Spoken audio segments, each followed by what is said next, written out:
بسم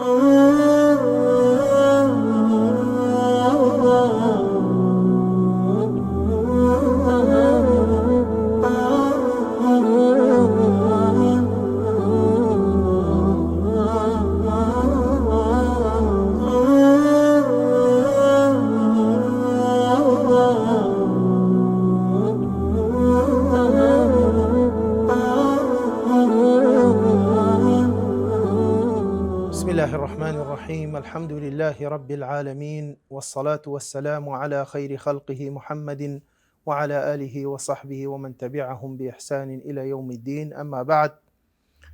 بەڕێزان خۆشەویستان، بە پشتیوانی خوای گەورە هەوڵە دەین لە زنجیرە بەرنامەیەک باسی یەک لە بابەتە گرنگەکان بکەین، ئەویش کە بریتیە لە مێژووی فەرموودەی پێغەمبەر درودی خوای لەسەر بی، مێژووی سونەتی پێغەمبەر. ئینشاء الله هەوڵە دەین باسی ئەوە بکەین کە بزانین لە سەردەمی پێغەمبەر صلی الله علیه وسلم چۆن مامەڵە لەگەڵ سونەت و خودی پێغەمبەر و فەرموودەکانی کراوە، چۆن وەریان گرتووە، چۆن قبولیان کردووە، بە چ شێوازێک منهەجی هاوڵان لە فەرموودەی پێغەمبەر درودی خوای لەسەر بی. دوای ئەوە منهەجی شوێن کەوتووەکان و تابعین و ئەوان چۆن مامەڵە لەگەڵ فەرموودەکانیان کردووە، و بە شێوازێکی گشتی باسی قوناغەکانی تێپەڕبوونی فەرموودەی پێغەمبەر درودی خوای لەسەر بی لە سەرەتای سەردەمی پێغەمبەر صلی الله علیه وسلم و سەردەمی سەحابە و تابعین و هەتا دوایی، و دیسان باسی تەدوینی سونە و نوویسینەوەی فەرموودەکان و تەنانەت یعنی ئەو زانستانەی کە تایبەتن بە سونەتی پێغەمبەر درودی خوای لەسەر بی بە فەرموودەکان، بۆ ئەوەی ینی بەڕاستی ینی هەوڵ بدەین بە ئاشنایی پیا بکەین هەمومان وەکو مسلمان لە سونەتی سەروەرمان، خۆشەویستمان، تاجی سەرمان محەممەد المستەفا صلی الله عليه وسلم. بۆیە بەڕێزان ئێمە بە پشتیوانی خوای گەورە لەم بەرنامەیە وەکو پێشەچەیەک، وەکو سەرەتایەک بەوە دەست پێ دەکەین کە پێناسەی سونە و فەرموودە یعنی چی، سونە یعنی چی، و دیسان بابەتی حجیەتی سونە و حجیەتی فەرموودەی پێغەمبەر درودی خوای لەسەر بی، بەڵگەیەتی فەرموودە، یعنی وەکو پێشەچەیەک و مەدخەلێک و سەرەتایەک، ئەو جا دوایی وەکو ئاماژەم پێ کرد کە لە بەرنامەکانی داهاتوو دەینە سەر مێژووی فەرموودە و سونەتی پێغەمبەر درودی خوای لەسەر بی. بەڕێزان، پێناسەی فەرموودە و پێناسەی سونە لەلایەن زانایانی فەرموودەناس بریتیە لەوەی کە وەکو جێ اتفاقە کە دەفەرمون ما صدر من النبي صلى الله عليه وسلم من قول أو فعل أو تقرير أو صفة، کە دەفەرمون هەر شتێک کە لە پێغەمبەرەوە درودی خوای لەسەر بی دەرکەوتبی، دەرچووبی، وجا قسەبی یان کردەوەبی یان تەقریر بی، کە تەقریر بریتیە لە دان پێدانانی پێغەمبەر درودی خوای لەسەر بی لە بۆ ئەو قسانەی کە سەحابە کردووانە یان ئەو کردوانەی کە لە سەحابە دەرکەوتووە، یعنی ئەنجام دراوە، بەڵام پێغەمبەر صلی الله علیه وسلم دانی پێداناوە و ئیقراری کردووە و یان تەنانەت سکوتی کردووە لە دەرحەق ئەم قسەیە یان ئەم کردەوەی، کە تەنانەت ئەمەش بە سنەتی تەقریری حسابە و بە فەرموودەی مەرفوع و تەنانەت حکمی شەرعیشی لێ وەردەگیرێ، و وەکو ئاماژەمان پێکرد گوتمان صیفاتی پێغەمبەر درودی خوای لەسەر بی، کە ئەوانیش دوو بەشن، صیفاتی خلقی و وەکو هەیئەت و شێواز و بڵێن قیافەت و باڵا و چۆنێتی پێغەمبەر صلی الله علیه وسلم لە ڕووی شکل و شێوازەوە چۆن بووە، کە کۆمەڵە حەدیثێکی کەممان هەیە لەو بارەوە، بەڵام ئەوەی کە زۆرە لێرە صیفاتی معنەوی و صیفاتی خولوقی کە بریتیە لە ڕەوشت و ڕفتار و شەمائیلی پێغەمبەر درودی خوای لەسەر بی، کە فەرموودەی زۆرمان هەیە لەو بارەوە، کە ئەو فەرموودانەش هەر لە ڕێی هاوڵان و سەحابەکانی پێغەمبەرەوە درودی خوای لەسەر بی بە ئێمە گەیشتووە. بۆیە بەڕێزان، پێناسەی سونە لەلایەن زانایانی حەدیثەوە زۆر گشتگیرە، هەموو ژیان نامەی پێغەمبەر درودی خوای لەسەر بی دەگرتەوە. دەتوانین بڵێن وەکو پێناسەی سیرە وایە، یعنی سونە و سیرە لەلایەن ئەهلی حەدیث زۆر بە یەک دەچن و یان وەکو یەکن، لەبەرەوە چونکە وەکو زانایان دەفەرمون تەنانەت پێش ئەوەی کە پێغەمبەر ببیت بە پێغەمبەر ژیاننامەی پێغەمبەر درود خوای لەسەر بی کە لە سەرەتای لە دایکبوونیەوە هەتا وەفاتی کردووە هەمووی گرنگی پێدراوە و نووسرایتەوە وەڕیوایەت کراوە و لە ناو کوتوبی حەدیث و دەواوینی سونە تومار کراوە و تەنانەت ئەو فەرمودانە پەیوەندیان بە تەشریعەوە هەبی یان نەبی، پەیوەندیان بە بڵێن ئەحکامەوە هەبی یان نەبی، بەڵام پێناسەی سونە لەلایەن زانایانی ئوسولی فقه طبعا جیاوازە کە تەنیا بریتە لە ئەو قسانە و یان کردەوانە و یان تەقریراتانەی کە تایبەتن بە ئەحکامی شەرعیەوە و صفاتی تێدانیە و ئەو فەرمودانەی کە لە پێش پێغەمبەرەتی و پێش ئەوەی کە پێغەمبەر صلی الله علیه وسلم وحی بووی دابەزی ئەوانەش بە سونە حساب ناکرێ لە ڕووی حکمەوە لە ڕووی وەرگرتنی حکمی شەرعیەوە. ئەمە بڵێن لایەن زانانی ئوسولی فقه جیاوازیەکەیە لەگەڵ پێناسەی فەرمودە لایەن زانایانی بڵێن حەدیثەوە. بەڕێزان ئەمە بڵێن بە کورتی ینی قسەی زۆر دەکرێت لەسەر بکرێ، بەڵام ئەمە بە کورتی پێناسەی سونە و پێناسەی فەرمودە. خاڵێکی تر بەڕێزان ئەویش کە پەیوەندی بە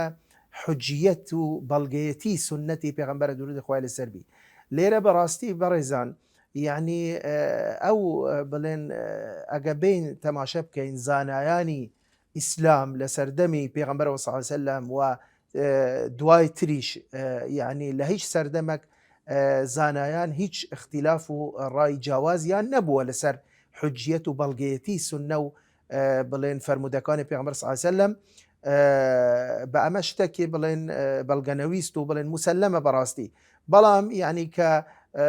یعنی لە سەردەمانێک و بڵێن بەتایبەتی لە ڕێی دژمنانی ئیسلام و لە ڕێی منافقەکان و لە ڕێی دوای ئەوە ڕوژهەلات ناسەکان و مستەشرقەکان و ئیتر کۆمەڵە بڵێن فڕەقی گومڕا و لێرە و لەوەی کە دەرکەوتوینە کە بڵێن گومان دەخەنە سەر یعنی حجیەت و بەڵگەیەتی سونەتی پێغەمبەر درود خوای لەسەر بی، بۆیە بە پێویست دەزانین کە بە کورتی طبعا ئەمەشیەکە کە لەو بابەتە زۆر فراوان و زۆر گەورەیە و زۆر قسە لەسەری کراوە و کتابی گەورەش لەسەر نووسراوە، بەڵام ئێمە وەکو پێشەچێک وەکو باسمان کرد بە کورتی باسی ئەم بابەتەش دەکەین بۆ ئەوەی کە ئەمە بەڕاستی یعنی ئەگە شتێک حجە نەبی و بەڵگە نەبی و گرنگی خۆی نەبی ئێمە ئەسڵان بۆچی قسەی لەسەر بکەین. بۆیە بەڕێزان حجیەتی سونە بەڵگەیەتی سونە بەڕاستی ئەمە خاڵی تر دێتە بەرباس ئەویش مەسەلەی تەواتر و ئاحادی فەرمودەیە کە بە تایبەتی زۆر جار کە گومان دەخرێتە سەر فەرمودە بە حجەتی ئەوەی کە فەرمودەکان ئاحادن یان زۆربەی لە فەرمودەکان ئاحادن و متەواتر نییە و تەنیا قورئان متەواترە. ئەمە بەڕێزان مەسەلەی حجیەتی خەبەری ئاحاد ئەمە یەکێکە یعنی لەو بابەتانەی کە بەڵگەی زۆر ڕاشکا و ڕوون و بڵێن وردی هەیە لە قورئانی پیرۆز پێش ئەوەی کە مەسەلەن لە سونە و تەنانەت بەڵگەی عەقلی و بەڵگەی مێژووی هەموو ئەوە دەیسەلمێنیتن کە بڵێن خەبەری ئاحاد ئەگە بێت و ئەو مەرجانەی کە زانایان داناوە مەقبولە وەردەگیرێتن و پەسەندە و حجەیە، بەڵێ کەس نەیگوتووە خەبەری ئاحاد هەموو خەبەری ئاحاد حجەیە، نەخێر ئێمە خەبەری ئاحاد هەمانە صحیحە هەمانە طبعا حەسەنە هەمانە ضعیفە هەمانە مەوضوعە، ئەمە بەپێی ئەو مەرجانەی و ئەو تایبەتمەندیانەی کە زانایان داناوە لە بۆ ئەو کەسەی ئەو تاکە کەسەی یان ئەو ڕاویەی کە ئەو فەرمودەیە دەجێرتەوە و نەقلی دەکات. بۆیە بەڕێزان لێرە هیچ بەڵگەیەکمان نییە نە لە قورئانی پیرۆز نە لە سونەتی پێغەمبەر صلی الله علیه وسلم و تەنانەت بەڵگەی عەقلیش مان نییە لەسەر ئەوەی کە خەبەر ئیلا دەبی متەواتر بیاتە ئێمە قبول بکەین. یعنی ئێمە ڕۆژانە کاتی کە مامەڵە لەگەڵ ئەخبارەکەین کە خەبەر دەبیستین بەڕاستی کەس لەمە تەنانەت ئەوانەی کە ئەم قسە دەکەن و گومان دەخەنە سەر فەرمودە کە فەرمودە متەواتر نییە بۆیە ئێمە بڕوای پێناکەین خودی خۆشیان لە ژیانی ڕۆژانی خۆیاندا مامەڵە لەگەڵ فەرمودە دەکەن بە ئاحاد نەک بە متەواتر. یەک کەس ئەگەر قسەیەک بۆ کەسێک بجێرتەوە گەر ئەو کەسە جێمتمانە بی ڕازگۆ بی ئەمین بی قسەکەی وەرەگری، بەڵام جاروا هەیە دەیان کەسێ تر قسەیەک دەجێرنەوە ئینسان قبول ناکەتن و دەزانی قسەکە ئەسڵی نییە و یان درووە و فعلەنیش وا دەرەچی لەبەرەوە ئەو کۆمەڵە کەسە ئەو ڕێژە زۆرە میزداقیەتی خۆیان لەدەستداوە متمانە یان بڵێن ئەو مەرجانەی کە زانایان داناوە کە عەدالە و زەبتە تێدا نییە. بۆیە بەڕێزان خاڵێکی تر مەسەلەی ئاحات یعنی کە زۆر کەس وا وێنا دەکە کە ئاحات یعنی واحد کە ئەمەش هەڵەیە کە بەڕاستی ئاحات یعنی واحد نییە. ئاحات یعنی تاکەکان، فەرموودە لە ڕێی تاکەکانی ڕاویەکان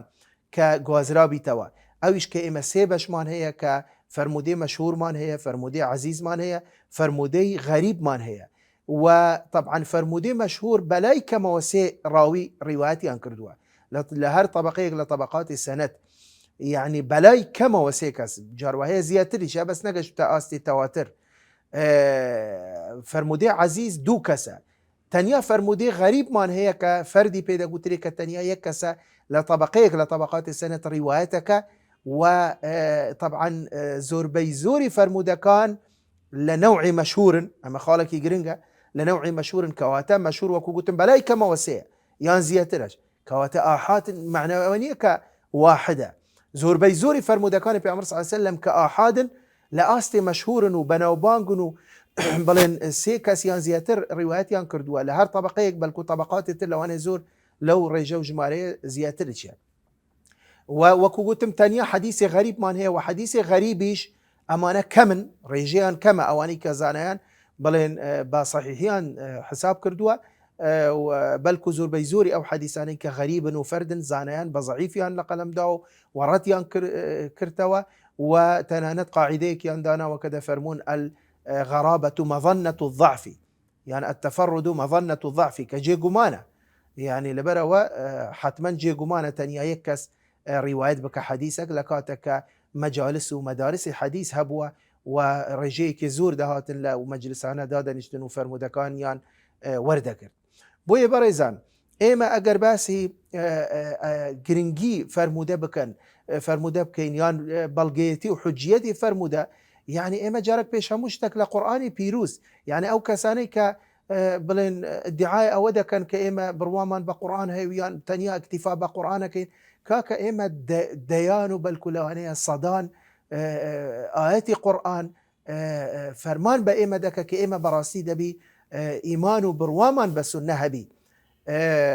کەواتە حجیەتی سونە لە قورئان وەرگیراوە پێش ئەوەی مەسەلەن کە لە فەرموودە و لە عەقل و لە بڵێن مێژوو وەرگیراوی. کەواتە ئێمە ئەگە بڵێن هەر لە خودی قورئان یعنی حجیەتی وەرگرتووە، بۆ نمونە مەسەلەن طبعا خوای گەورە ئەگەر باسی حجیەتی خەبەری ئاحاد بکەین، مەسەلەن خوای گەورە دەفەرمێت وجاء رجل من أقصى المدينة يسعى، رجل باسی یەک کەس، یان ولكل قوم هاد، خوای گەورە لە بۆ هەر قەومەک تەنیا یەک کەس یەک پێغەمبەری بۆی دەنارد، ئیقامەی حجەی لەسەر هەموو ئەو قەومەی دەکرد. یان کاتی کە باسی نەقلی خەبەرەکە کە خوای گەورە دەفەرمێت یا ئەیها الذین آمنوا إن جاءكم فاسق بنبأ فتبينوا، یعنی تەنانەت خەبەری فاسق خوای گەورە دەفەرمێت ئێوە ڕەسەن ڕەدی نەکەنەوە، ڕاستە مەرجی عەدالە و مەرجی ئەو مەرجانەی تێدانیە کە زانایاندانەوە لە بۆ ئەو ڕاویەی کە بڵێن کە متمانە پێکراوە کە دەبێ عەدالەتی تەواوی فسق مناقضی عەدالەیە، بەڵام ئەو جاش خوای گەورە فەرمووی فتبينوا لە ڕیوایەتێک فتثبتوا، کەواتە یعنی چی؟ یعنی قسەکەی ڕەسەن نابی بڵێ درو دەکەی، نابی بڵێ ئەم قسەیە ڕاست نییە، بەلکو دەبی ئینسان تەبەیون بکە و تەثەبوت بکە و تاکید ببیتەوە و بپرسی و بگەڕێ و دڵنیا بیتەوە ئەوجا قسەکەی وەربگرە تەنانەت ئەگەر فاسقیش بوو. کەواتە لێرە ئەوجا فەرمووی فاسقون، یەک فاسق، ئەدی کەواتە ئەدی ئەگەر مفهومی مخالفی ئاەتەکە یعنی إن جاءكم عدل بنبأ فلا يحتاج إلى التثبت والتبيان. ئەگەر چی زانایانی حەدیث ئەوەیان نەکردووە، تەنانەت ئەو فەرمودانەی کە لە ڕێی عدل و متمانە پێکراویش کە هاتووە دیراسە کراوە و لێکۆڵینەوە بەدواداچوون و وردبینی بوو کراوە، ئەوجا قبول کراوە یان ڕەت کراوە. لەوانەیە دەتوانم بڵێم بە سەدان فەرمودەی کەسانی متمانە پێکراویش ڕەت کرایتەوە، بەهۆی ئەوەی کە زانایان بۆیان دەرکەوتووە کە ئەم کەسە هەڵەی کردووە، بویە مەسەلەن بڵێن ئەم فەرمودەی ڕەت کرایتەوە، ئەگەر چی کابرا کەسەکە متمانە پێکراوە و عەدالەت و زەبتی تێدایە. بۆیە بەڕێزان ئەمە وەکو گوتم لە قورئانی پیرۆز کە بەڵگە لەسەر ئەوەی کە مەرج نییە کە خەبەر دەبی متەواتر بی. ئەوجا ئەگەر هەر لە قورئانی پیرۆز ئێمە تەماشا بکەین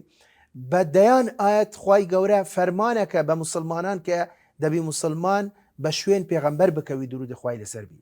ئەدی ئەمە حجیەت و بەڵگەیەتی سنت نییە کە خوا چۆن دەبی خوا ئەم ئەمر بکە فەرمان بکە دەبی بە شوێن سنەتی پێغەمبەر بکەوی درودی خوای لەسەر بی. ئەو جا لە کاتەکە ئەگەر ئێمە بڕوامان وابی کە ئەو سنەیە ئەو فەرمودەیە لە ناو چووە یان تەحریف کراوە گوڕانکاری بەسەر هاتووە یان پارێزراو نییە یان وەکو خۆی نەگەشت و تەمە. باش ئەو ئاەتانە خۆ تەنیا بوو سەحابە و بوو مسلمانان لەو سەردەمەدانە بەزینەکە خوای گەورە دەفەرمێت يعني إن كنتم تحبون الله فاتبعوني قل إن كنتم تحبون الله فاتبعوني يحببكم الله. يعني لآيات ترها فاتبعوه لعلكم تهتدون فاتبعوني إن كنتم صادقين. ديان آيات ترك خواي گەورە فەرمانەکە دەبی مسلمان بە شوێن پێغەمبەر و سنەتی پێغەمبەر بکەوی. کەواتە ئەمانە بەڵگەی چین؟ ئەمە غێر بەڵگەی ئەوەیە کە ئەم سنەتە خوای گەورە وعدی داوە کە بیپارێزیتنش و فعلەنیش ینی پارێزراوە. و دەیان ئاەتی تر بەڕێزان کە خوای گەورە فەرمانەکە بەوەی کە دەبی ئێمە جێرایەلی فەرمانەکانی پێغەمبەر بین لە پاڵ فەرمانەکانی خوای گەورە، لە پاش یان لە دوای فەرمانەکانی خوای گەورە ئێمە دەبی جێرایەلی فەرمانەکانی پێغەمبەر بین درودی خوای لەسەر بی کە بەدەیان ئاەت هاتووە یا ئەیها الذین آمنوا أطیعوا الله وأطیعوا الرسول یان أطیعوا الله ورسوله. يعني ئەمانە بەڕاستی هەمووی ئاەتی قورئانن بەڵگەن لەسەرەوە کە ئێمە دەبی جێرایەلی فەرمانەکانی پێغەمبەر بین درودی خوای لەسەر بی و بڵێن قسەکەی ئەو وەکو دین و وەکو وحی وەکو تەشریع مامەڵەی لەگەڵ بکەین. بەلکو تەنانەت ئەگەر دیقەت بدەین ئێمە لە وشەی شەهادە کە خوای گەورە یعنی هەمومان دەزانین هەر کەسێک ئەگەر تا سبەینێ بڵێن بەشی یەکەمی وشەی شەهادە بڵێ لا ئەشهد ئەن لا إله إلا الله داخلی بازنە ئیسلام نابێ ئەگەر نەڵێ و ئەشهد ئەن محەممەد رسول الله. باشە کاتی کە تو شەهادە دەینی کە تو بڕوات بەوە هەیە کە محەممەد صلی الله عليه وسلم نێردرا و پێغەمبەری خوایە غێر دەبی ئیمان و بڕوات بە پەیامەکەش هەبی بە سنەتەکەش هەبی. ئەمە چی بڕوایەکە یان خوای گەورە کاتی کە پێغەمبەری صلی الله عليه وسلم کردی بە قودوە و پێشەوە و پێشەنگی و پێشەنگ و پێشڕەوی ئومەت، یعنی چی قودوەیەکە چی اقتیداەکە من ئەگەر بێت و من سنەتەکەی وەری نەگرم بە هەند وەرنەگرم گرنگی پێ نەدەم قبول نەکەم بڕوان پێ نەبی. لقد كان لكم في رسول الله أسوة حسنة. ئێمە بە چ شێوازێک ئێمە بە شوێن بەرنامەکە و پەیامەکەی پێغەمبەر بکەوین ئەگەر لە کاتێک ئێمە بڕوامان بە سنەتەکەی و بە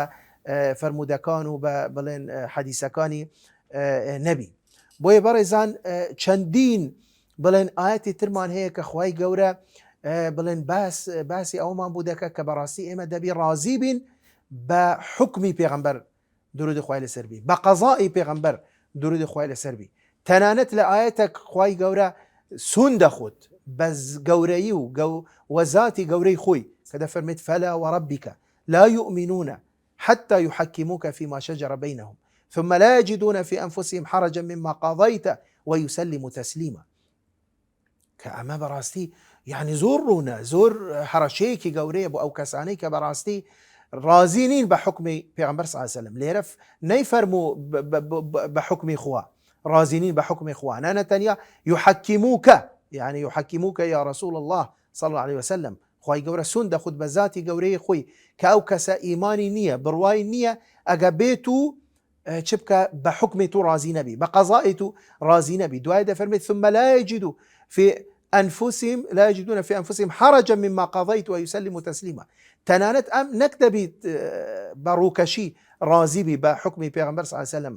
بەلکو تەنانەت لە ناخ و دەروونتەوەش دەبی قبولت بی ئەو حکمە پێت خۆش بی ئەو حکمە ويسلموا تسليما ملکەچ و تەسلیمی فەرمان و حکمی پێغەمبەر صلی الله عليه وسلم. ئیدی ئەمانە هەموو ئاەتی قورئانن بەڕێزان کەواتە ئەمانە هەمووی بەڵگەن لەسەر حوجیەت و گەورەیی و بەڵگەیەتی و بڵێن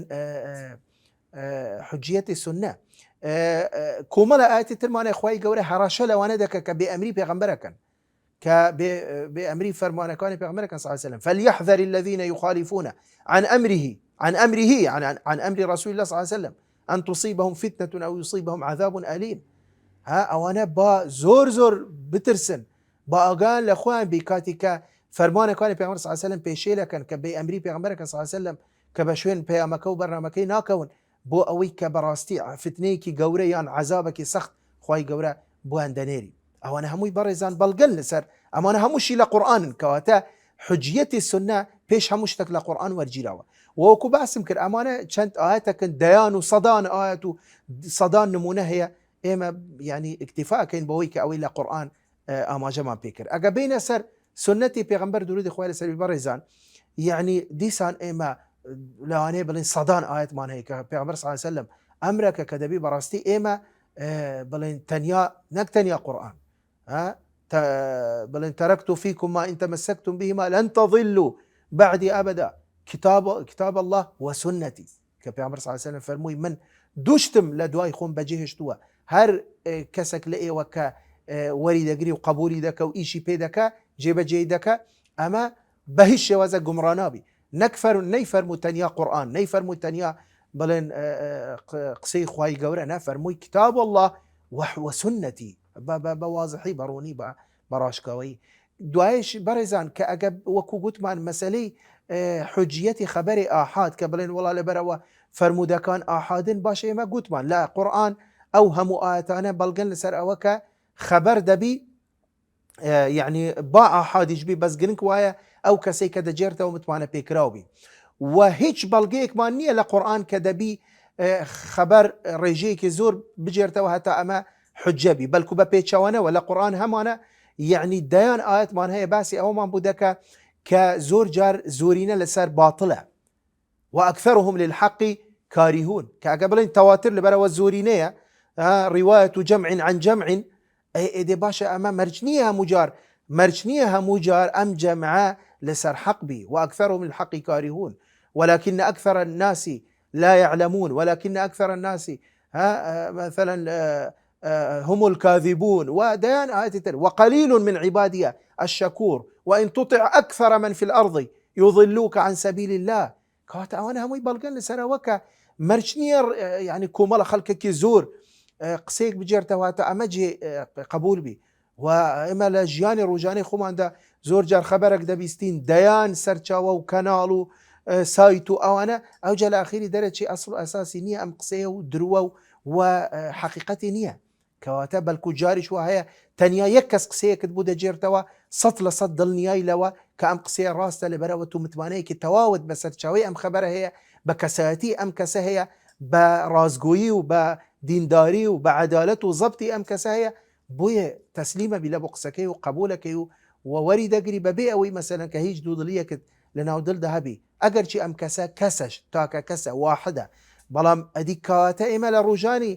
بڵێن ژیانی ڕوژانەی خۆماندا ئێمە بەو شێوازە مامەڵە لەگەڵ ئەخبارەکەین خەبەری زۆرینە زۆر جار ئێمە ڕەت دەکەینەوە و خەبەری تاکە کەس یان دوو کەس یان سێ کەس کە ئەمە شار ئاحادە قبول دەکەین لەبەرەوە ئەو یەک کەسە یان دوو کەسە سێ کەسە جێمتوانن ئەم 20 کەسە و ئەم 35 کەناڵە و سەرچاوی خەبەریە مصداقیەتی خوانیان لەدەستداوە. بۆیە بەڕێزان ئێمە تەنانەت لە سنەتی پێغەمبەر درود خوای لەسەر بی چەند نمونەیەکمان هەیە لەسەر ئەوەی کە طبعا هموشي حديثي صحيح لسر حجيتي خبر آحاد يعني بونمونا مثلا كاتيكا قبلة غوردرا كقبلة غوردرا ل بلين بيت المقدس لبو كعبة عبد الله يكر عمر دجيرتا وك إمام البخاري روايتي كردو أم حديثة كذا فرميت إيما لناو نويجي بياني دابوين دا فرميت كسك هات بەڵام مسلمان بوو ئیماندار بوو سەحابی بوو کەسێک هات ئێمە لە ناو نوێژدا بووین تەنیا کەسێک هات لە ناو نوێژدا گوتی دوونێ شەو ئاەت دابەزیوە قیبلە گۆڕدراوە لە بەیت المەقدس لەبوو کەعبە عەبدوڵای کوڕ عومەر دەڵێت ئێمە لە ناو نوێژدا چاوەڕێی ئەومان نەکرد نوێژ تاوەکە لە ناو نوێژدا ڕوومان لە کەعبە کرد پشتمان لە بەیت المەقدس کرد بوو لەبەرەوە ئەمە جێ مصداقیەتی خۆی هەبوو لە ناو سەحابە مسلمانەکان دەیانزانێ ئەمەش مسلمانە سەحابیە دروناکە خلاص مادەم قسەیەکی کرد قبولیان کرد تەنانەت چاوەڕێ ئەوەیان نەکرد بڵێن دێ با نوێژەکە تاواکەین خۆ گوناحمان ناگات ئێمە تا ئێستا کارێکی ئەوها گرنگ کە مەسەلەی قیبلەیە کە ئەتیجاه یەکێکە لە مەرجەکانی صحەتی نوێژ کە ئەو نوێژە قبول نییە ئەگە بێت و ئەتیجاهەکە هەڵەبی ئەوان لە ناو نوێژ ڕویان لە کەعبە کرد چاوەڕێ ئەوەیان نەکرد کە نوێژ تاوابی بوو لەبەرەوە 100% دەیانزانی ئەم کەسە ڕازگووە ئەم قسەیە لە خۆیەوە ناڵێ فعلا دیارە ئاەت دابەزیوە و خوای گەورە قیبلەی گۆڕیوە بۆ کەعبە بۆ مەکە خەواتە ئەمە ئیمامی بوخاری ڕیوایەتێک حەدیثەکەی صحیحە. بۆیە بەڕێزان نمونەیەکی ترمان هەیە مەسەلەن کە ئەنەسی کوڕی مالک دەجێرتەوە کە ئەویش بوخاری ڕیوایەتی کردووە کە دەفەرمێت کاتی کە بڵێن بەجارێک عەرەق حەرام بوو، بەجارێک عەرەق حەرام بوو، ئەنەسی کوڕی مالک دەفەرمێت من لە دوکانێک ئیشم دەکرد کە ئەبوو تەڵحەی ئەنساری و لەگەڵ بڵێن ئوبەی بن کەعب یعنی ئەوەمان دەکرد بڵێن لەگەڵ ئەبوو عوبەیدە بن الجەڕاح کە دەڵێ چیمان دەکرد بڵێن عەرەقمان دەکری و دەفروشت و دەخواردە و چووکە حەلال بوو ئەو وەختی. دەڵێ لەو کاتە کەسێک هات فەجاءەهم ئاتین کەسێک هات پێی گوت عەرەق حەرام بوو بەجارێک. تەسەوور کە لەو کاتە طبعاً خاوەنی دوکانەکە ئەبوو عوبەیدی بڵێن ئەوە بوو ئەبوو تەڵحەی ئەنساری بوو. دەفەرمێت ئەبوو تەڵحە بە منی گوت ئەنەس دەفەرمێت بە منی گوت بڕۆ ئەو تەورە بینە هەموو ئەو بڵێن ئەوانەی کە عەرەقیان تێدا دروست کردبوو لەنەو ئەو گوزە گەورانە وەکو بڵێن ئەوەی بڵێن کە احتیفازیان تێدا دەکرد وەرە گوتی بە تەور لە بنی بدە. گوتی منیش هاتم لە بنی هەموویانمدا ئەو عەرەقا هەمووی بڵێن ڕژا لە ناو دوکانەکە و هەمومان فەوتان. يعني تصور کە بەڕێزان چاوەڕێی ئەوەیان نەکرد بڵێن باشە ڕاستە ئێمە ڕاستن بەعەڵەقەل بگەڕێنەوە خزمەت پێغەمبەر صلی الله علیه و سلم خۆ پێغەمبەر صلی الله علیه و سلم لە ژیان دەما بوو با بزانین ئایا ئەم قسەیە ڕاستە با بزانین بەلکو بە هەڵەتی گەیشتووە یان عەڵەقەل بچینە خزمەت پێغەمبەر صلی الله علیه و سلم ئزنی وەرگرین بڵێن یا رسول الله ئێمە مەصرفێکی زۆرمان کردووە ئزنمان بدە عەڵەقەل ئەو عەرەقی کە هەموانە با بفروشین ئەوجا دوایێ یە نوێ دروست ناکەین. نەخێر ئەمە ئەمری خوایە ئەمری پێغەمبەر صلی الله علیه و سلم ڕەسەن گوتی هەموومان ڕێشت لەسەر قسەی کەسێک تاکە کەسێک زەڕەیەک گومانیان نەبوو لەسەر ئەوەی کە ئەم کەسە محتەمەلە چبی قسەکەی ئەو تەواو نەبی. بەڕێزان نمونەیەکی تر کە پێغەمبەر صلی الله علیه و سلم لە فەرمودەیەکی صحیح کە دیسان بوخاری ڕیوایەتەکە کە معازی کوڕی جەبەل کاتی کە دەنێریت لە بوو یەمەن تاکە کەسێک تاکە شخصێک ئینسانێک دەنێریت لە بوو یەمەن وڵاتێکی گەورە و گران کە فەرمووی ئینەکە تەأتی قەومەن ئەهلە کتاب تودەی ئەو قەومە ئەهلی کتاب فإن أول ما تدعوهم إليه شهادة أن لا إله إلا الله وأن محمد رسول الله. یەکەم شت کە بانگەوازی بوو دەکەی داوان لێ دەکەی کە مسلمان بن بێن شهادە بینن. طبعا ئەمەش بەڵگەیە لەسەر حجیەتی خەبەری ئاحاد تەنانەت لە عەقیدە وەکو هەندێک کە گومان دەخەنە سەر ئەوەی کە لە عەقیدە یعنی بەڵگە نییە بەس لە بابەتەکانتر نەخێر لە عەقیدە و لە ئەحکامیش بەڵگەیە ئەگەر بێت و هەموو مەرجەکانی حەدیث صحیحی تێدا بێ. ئەوجا دەفەرمێت فإنهم أطاعوك فأعلمهم أن الله افترض عليهم 5 صلوات في اليوم والليل. ئەگەر بەجێیان کردی ئەوجا پێیان بڵێ 5 نوێژ دەبی بکەن لە شەو ڕۆژێک ئەوجا ئەگەر بەجێیان کردی پێیان بڵێ کە خوای گەورە فەرزی کردووە کە لەسەر دەوڵەمەندەکان نیزبەیەک لە پارەکە بدەن بە فەقیرەکان هەتا دوای حەدیثەکە. ئەوانە هەمووی بەڕێزان بەڵگەن لەسەر حجیەتی خەبەری ئاحاد. بەڕێزان ئێمە ئەگەر باسی تەنانەت بەڵگەی عەقلیش بکەین بەڵگەی عەقلی بەڕێزان يعني کاتی بەتابەتی ئەوان دەڵێن لەبەرەوە خەبەری ئاحاد گومانە يعني يفيد الظن باشە تەنانەت ئەولاً يفيد الظن نییە غالبی ظنە والظن الراجح يعني تەنیا جیاوازی ئاحاد لەگەڵ متەواتر ئەوەیە کە سەداسەد نییە ئەگە 199 بی هەر ئاحادە 190 بی هەر ئاحادە باشە با 100 نەبی ئەگەر خەبەرێک 199 دڵنیابی 195 دڵنیابی يعني بو أو خبر بو أو قصية قبول ناكي إلا دبي صدا صدبي همو خبرك ناقة أستي صدا صد بوي يعني إما آياتك لا تكاني قرآن باسي أودك أخواي قول حكمك بنا كرد ولا صظن كاتك باسي أودك فإن طلقها فلا تحل له حتى تنكح زوجا غيره فإن طلقها فلا جناح عليهما أن يتراجعا إن ظنا أن يقيم حدود الله. کاتی کە ئافرەتێک سێ تەلاق دەدرێ دەبی ئەو ئەفرەتە شوو بکات بە پیاوەکی تر دوایەوە کە ئەو تەلاقیدا ئەوجا خوای گەورە فەرمووی دەکرێ بگەڕێتەوە بوو پیاوی یەکەم ئەگەر گومانیان وابوو ئەگەر غاڵبی زانیان وابوو کە ئەوان بڵێن سنوورەکانی خوای گەورە نابەزین و ئەم جارە بڵێن ئەو شتەی کە پێشتر بوو هوکاری جیابوونەوەیان ئەوە دووبارە ناکەنەوە بەڵام هەر گومانە هەر زەنە خوای گەورە حکمێکی بینا کردووە لەسەر زەن کەواتە چۆن دەکرێت ئێمە بڵێن ئەمە لەبەرەوە ئیفادەی زەنە لەبەرەوە قبول ناکەین. و بەڕێزان ئیجماعی زانایانیش بەڕاستی لەسەر ئەوەیە کە خەبەری ئاحاد حجەیە بەڵگەیە کە ئەمانە بڵێن ئەوانەی باسمان کرد بڵێن هەمووی بەڵگەن لەسەر گەورەیی و گرنگی و بەڵگەیەتی سنەتی پێغەمبەر درود خوای لەسەر بی ئێمە بڵێن کاتمان تەواو بوو بە پشتیوانی خوای گەورە هەوڵە دەین لە بەرنامەکانی داهاتوو زیاتر بینە سەر بڵێن ڕوونکردنەوەی مێژووی سنەت لە سەردەمی پێغەمبەرەوە دەست پێ دەکەین درود خوای لەسەر بی وآخر دعوانا الحمد لله رب العالمين والصلاة والسلام على خير خلقه محمد وعلى آله وصحبه أجمعين.